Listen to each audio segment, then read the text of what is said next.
उजनी धरणाविषयी एक महत्त्वाची माहिती समोर आली आहे।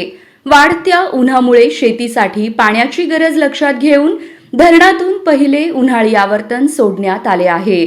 कालवा सल्लागार समितीच्या बैठकीनंतर मुख्य कालव्यातून सुमारे 3000 क्युसेक तर भीमासिना जोड कालव्यातून 900 क्युसेकने पाणी सोडण्याचा निर्णय घेण्यात आला।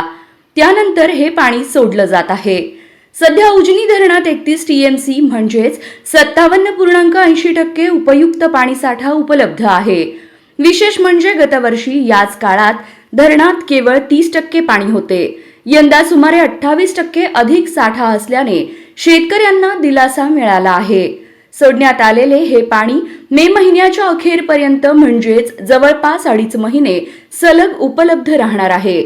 दरम्यान जूनमध्ये पावसाळा सुरू होणार असला तरी यंदा कमी पावसाचा अंदाज हवामान खात्याने वर्तवला आहे। त्यामुळे पुढील काळात पिण्याच्या पाण्याचा विचार करून नियोजन केले जाणार आहे। सोलापूर शहरासाठी समांतर जलवाहिनी सुरू झाल्याने यंदा भीमा नदीत वारंवार पाणी सोडले गेलेले नाही।